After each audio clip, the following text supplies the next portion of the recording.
Here. All right, with this out of the way, I'd like to thank our friends and co-sponsors at the Black Community Services Center, as well as the Center for Latin American Studies for helping us bring this event, make this event possible, and bring to campus virtually our wonderful speaker today. My name is Jacob Velasquez. I use he, him as pronouns, and I'm the Assistant Director of El Centro Chicano Latino here at Stanford University. And very quickly, I just want to pan over to my amazing colleagues to have them introduce themselves, starting off with our Associate Director, Margaret. Hi, everybody. Good afternoon or good evening, early evening, wherever you're calling from. My name is Margaret Senna. I use she, her pronouns, and I work as the Associate Director of Graduate Student Engagement at El Centro Chicano y Latino, and we're super grateful to our co-sponsors this evening, and especially to our guest, Felicia Russell, and I'll hand it over to our wonderful director, Elvira. Thank you, Margaret. Welcome, everyone. My name is Elvira Prieto. I use she, her pronouns, and I'm very proudly and happily the director of El Centro Chicano Latino and also resident fellow at Casa Pata. So I'm here on campus. Super happy and excited to have you all with us. Thank you so much for joining us. Thank you, Jacob and Margaret. Absolutely. And before we move on to our wonderful speaker, I'd like to just quickly acknowledge that Stanford sits on the ancestral land of the Muwekma Ohlone tribe. This land was and continues to be of great importance to the Ohlone people, and it continues to be unceded territory. Additionally, I'd like to acknowledge the land that each of us presently find ourselves in and the depth of these territories from the First Nation people. It is our obligation to learn, protect, and honor the history and people of these places. We honor the lives of all who endured and continue to endure in the face of settler colonial oppression and white supremacy. With this being said, I'm going to go ahead and now pan the way for our amazing speaker, Felicia Russell. Felicia? All right, thank you, Jacob. Well, hi, everyone. Thank you for having me. I am, like Jacob said, Felicia Russell. I am currently the Director of College and Career Counseling at Cristo Rey Philadelphia High School. I am a California native, so I grew up in Inglewood, California, went to high school there, went to middle school there, went to California Lutheran University, got my bachelor's in political science and legal studies. And then I actually got my master's from Pepperdine University. So I'm excited to be here, even if it's virtual. And I'm excited to talk to you tonight about the intersectionality of being Black and undocumented. I am going to pull a PowerPoint up. And so bear with me because Zoom is very, very interesting and stuff, so give me 1 second.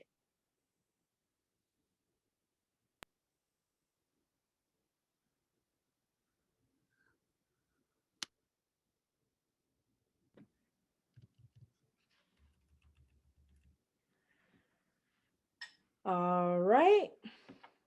All right. Hopefully everyone can hear me. So like I said, I'll be talking about the intersectionality and my experience as a Black immigrant. But before we get started, I do want to play a video just to kind of set the context for what we're talking about tonight.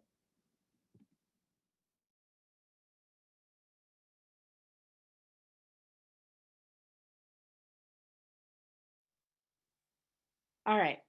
All right. Here we are. I think we're good. All right. So one of the reasons I like to play that video is because it's not often that we see that when we talk about undocumented people, it's not often that we see Black undocumented people. Right now, a lot of you weren't able to see the video, but it was a group of Black undocumented folks having a conversation. Right. So the people in that video represent the diversity of the undocumented community. So that's one of the reasons I like to play that video. So usually when I play that video, I would say, think about what that video made you feel, right? When I watch that video, when I listen to that video, it makes me think that my story matters, right? Like my Black immigrant life matters. It makes me feel that immigrant justice has always been inextricably linked to racial justice, right? I feel the importance of two of my identities at play, Black and undocumented.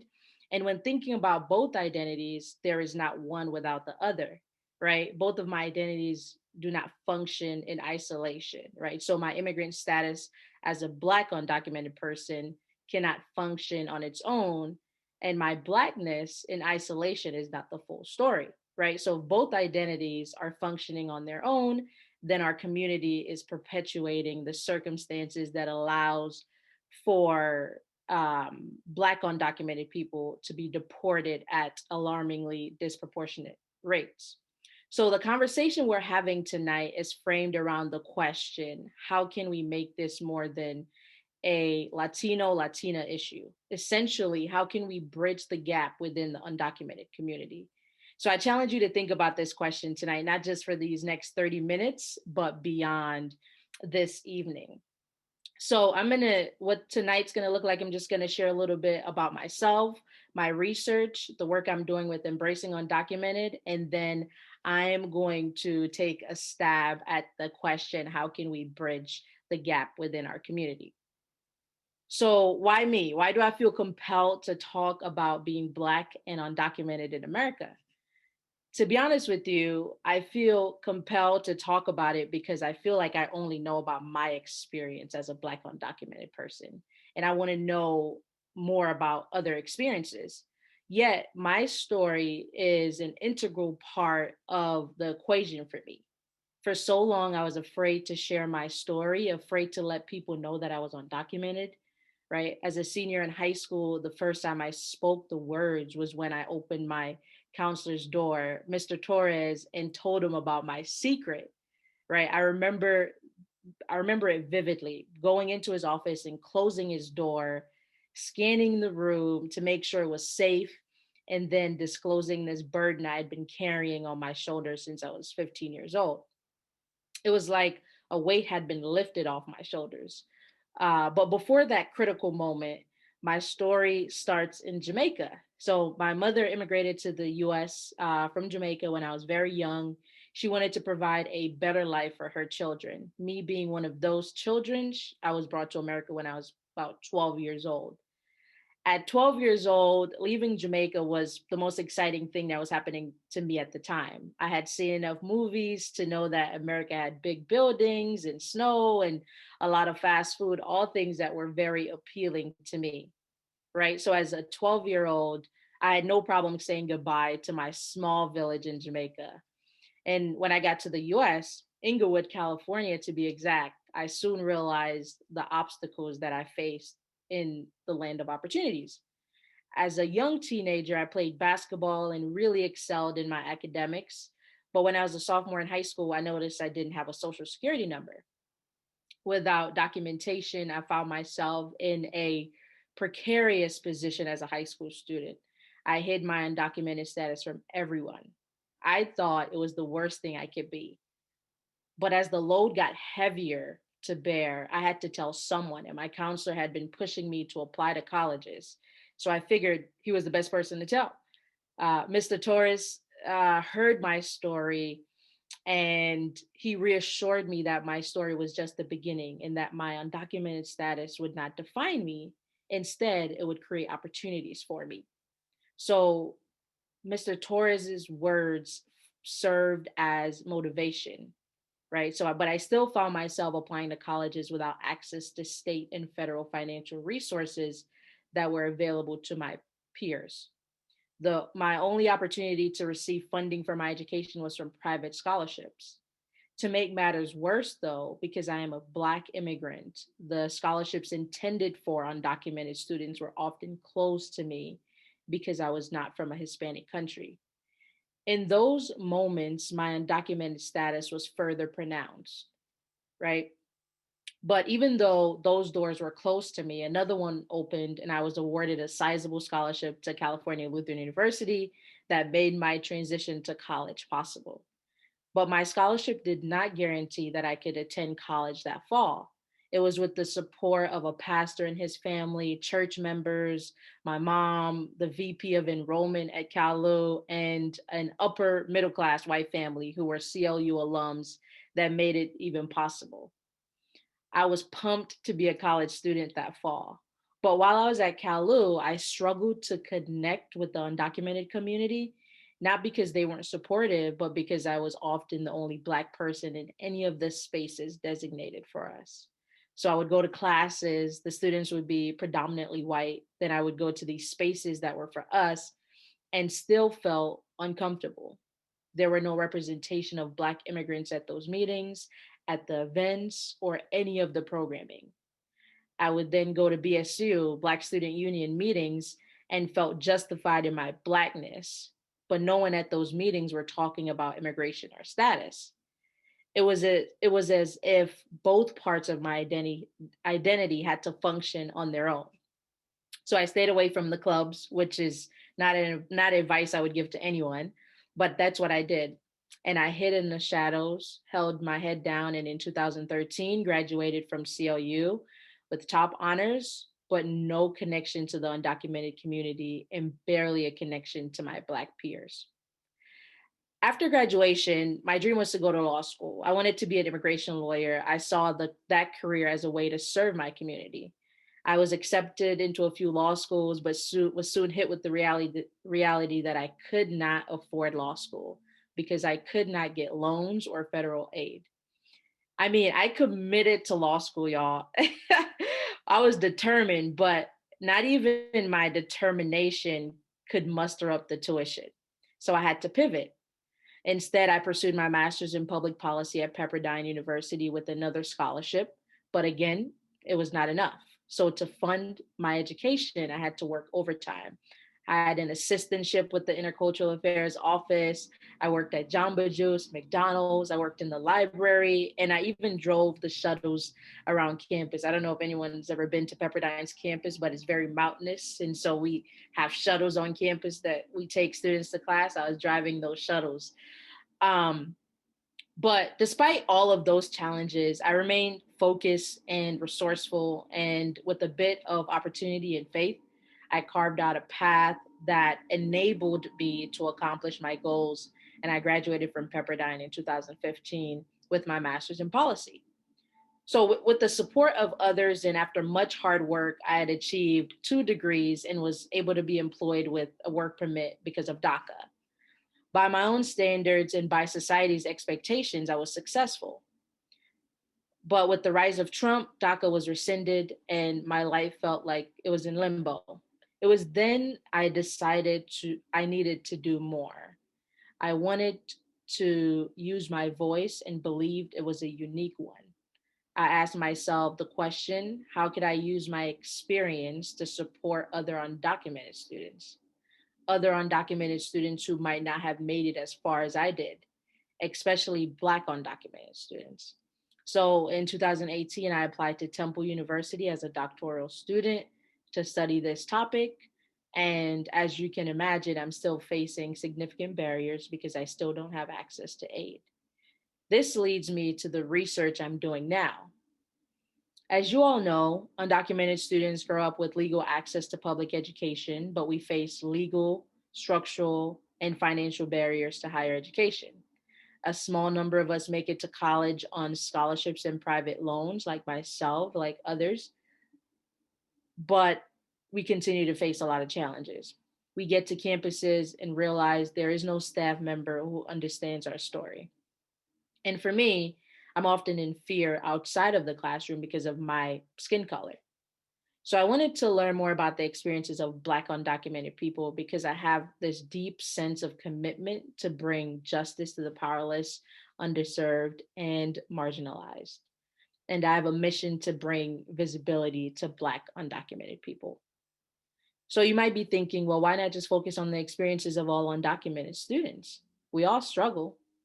Well, the experiences of undocumented students have gained much attention over the last decade, and those conversations are often focused on the Latina experience. As a result, Black undocumented students are excluded from the discourse. And of course, Black undocumented students face similar structural barriers to higher ed, but our experiences are different and multi-layered and deserve a place in the ongoing conversation. So I'm not only focused on this area because of my own personal experience as a Black immigrant, but because of my desire to bridge the gap within our community. So I go back to the question, how can we make this more than a Latina issue? How can we bridge this gap? Well, one of the ways I'm trying to do that is through my research. I hope to contribute uh, an answer to that question. So, to put this in context for you, right now there are 4.2 million Black immigrants in the US. Of that number, over 619,000 are undocumented. Yet the research about our experience is sparse. So, my goal, the goal of my study will be is to be a part of growing literature that supports our narratives and push the needle just a bit further. So the questions I'm open to get answered are, how do Black undocumented students experience spaces designated for undocumented students? I want to know from undocumented students about how they feel at a dream center on campus, right? Do they see representation? Are their narratives included in the immigrant narrative? One example, when I was in high school, once I told Mr. Torres about my status, he introduced me to a club on campus, a Dreamers Club. I was excited. I was like, yes, finally I get to see other students who are like me. I go to a club and it's great. Everyone's great. The advisor is great, but I felt so left out. There was no one there that looked like me. And I just felt like I didn't belong. But I kept going back, right? Hoping that at least one day, maybe programming, I'll see a Black person, they'll have a Black immigrant come and speak. But that never happened, right? And so my experience in that club, while helpful in a lot of ways, was very isolating. So I want to know about the experiences other students have faced. So how do we bridge the gap within undocumented community as a whole? Again, that's a question I'm trying to get some answers to, right? So for that question, I'm hoping to hear from folks who are supporting undocumented students, faculty and staff, and what they think the answers are. And the third question is, how do competing identities, being Black and undocumented, affect experience? So for that question, I'm interested in which identity functions as a master status, meaning which identity gets more of the attention. This leads to my next area within my research. So I'm not going to talk too much about this concept, as it's more about the theoretical framework that's going to guide my research. But as a background, intersectionality was first coined by scholar Kimberly Crenshaw in 1989 as a response to the complexities of oppression that Black women face within the legal system. This framework is interesting to think about my topic because as a Black documented student at Temple, I'm often struggling with answering questions either about my Blackness or about my undocumented status because they currently feel like they're functioning separately. When in fact, as a Black person in America, whether documented or not, my race is always the first thing anyone sees, right? Then I have to come out as undocumented. So now I have these two intersections within my identity that is often approached in isolation. And I'm hoping that questions around my Blackness and immigrant status will be taken together as a whole from within the undocumented community and outside of it.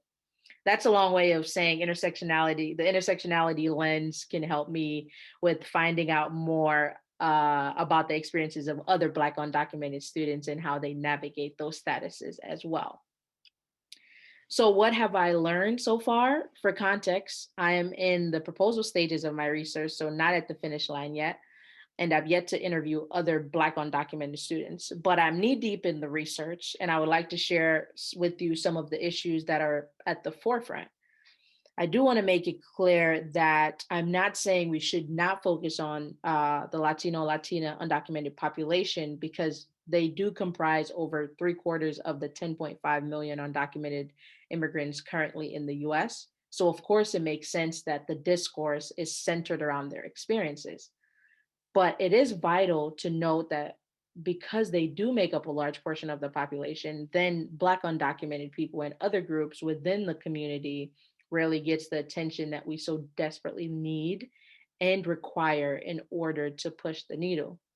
So here are some issues I'm seeing. The first big issue I run into in my research is that Latino undocumented students tend to access information from public sources, example, organizations and counselors, while Latino students tend to turn to more private sources, example, friends, family, private attorneys, the internet. This is because the dissemination of information around policies and access are usually geared towards one group.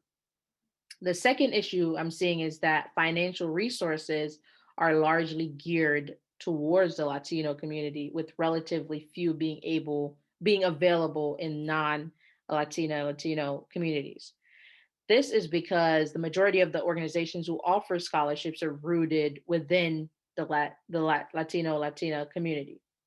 The third issue I'm seeing is that many of the scholarships available to or created specifically for undocumented students tend to be offered through Latinx organizations. So others tend to get left out.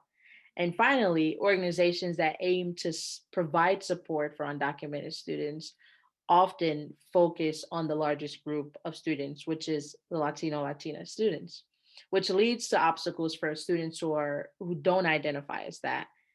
And those issues lead to invisibility, lack of access to information in other language besides, the dominant language, and no representation, right?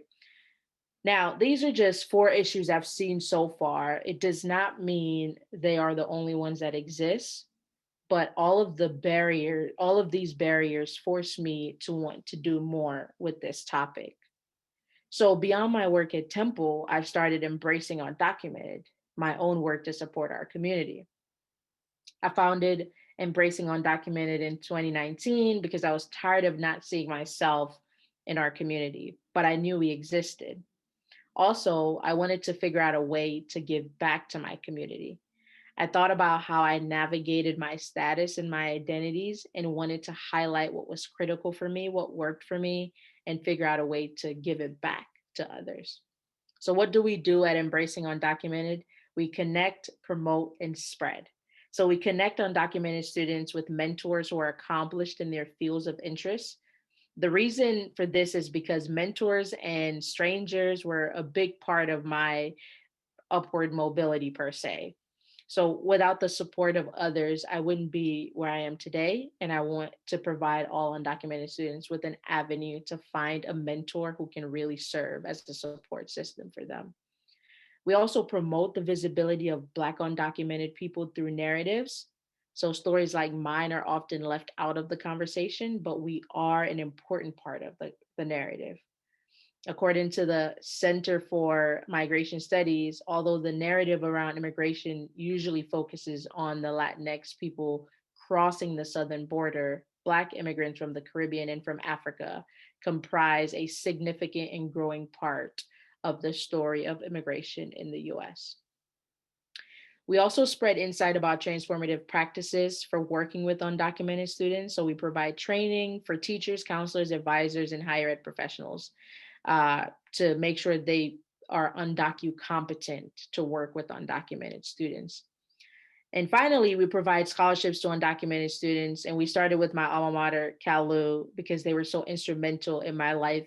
And we've started the F. Russell Scholarship for undocumented students with no other criteria other than being born in another country. We give out 2 of these scholarships. And my goal is that we can provide multiple scholarships to students from all over. So if that's something you want to support, and if you want to support the work I'm doing, please spread the word. So with everything that I've talked about so far, I do want to take a stab at my own question. How do we bridge the gap? Ultimately, I think part of the answer lies in solidarity within our community. How do we do this? I would say through representation. So through events like this, where students and faculty and staff can hear from other voices like myself and others, ensuring that information is disseminated to the undocumented community, is available in multiple languages and available to all undocumented students. I think we could also do it through narratives, highlighting the stories of and the experiences of Black undocumented people and other groups within the undocumented community who are marginalized, such as undocu queer folk. This is all of our fight, right? So if we keep only highlighting the Latinx narrative, we by default erase the Black immigrant narrative and others who have supported our fight.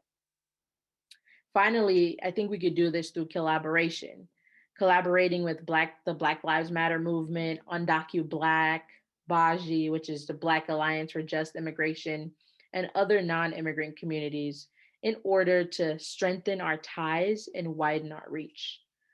A more tangible way of thinking about this is expanding access to scholarships within our own communities. We can't put additional requirements on scholarships for undocumented students who are not Latinx. We can also pursue collaboration with non Latinx orgs and spaces in order to maximize visibility of other groups like Black undocumented people, like undocuqueer. I think solidarity comes when we realize that immigrant justice, like I said earlier, has always been inextricably linked to racial justice. So, what can you do? So, a lot of these steps are taken from Define American, an organization working to promote the intersectionalities between between immigrant communities. So, I would say follow Black-led immigrant justice organizations like Undocu Black, Black Alliance for Just Immigration, and the Black Immigrant Collective to stay engaged with their work, and visit the Movement for Black Lives for resources and events and actions. Also, watch the Black and Gold Forum to hear from Black and Asian thought leaders as they address historical tensions and suggest ways to come together in solidarity. Learn more about Black immigrants in the US by watching the Black Panther and Black Panther actors story, and also watch Undocumented and Black in America. The clip that I played at the start of this was from that series, Undocumented and Black in America. So I would say check that out as well. Then I would say highlight Black immigrant stories at undocumented centers, right? It's our responsibility to look at the world through a lens of racial equity. So what I hope you will take from this conversation is we have to address anti-Blackness within our communities and highlight the centuries of work Black Americans have done to lay claim to basic citizenship, let alone justice for all. Visibility for Black undocumented people is necessary in moving forward. Our work for our undocumented communities must include the diverse narratives of all of us. And I hope you'll consider what your role in solidarity is. Thanks for having me, and I look forward to talking with you tonight. It's been a pleasure. So thank you.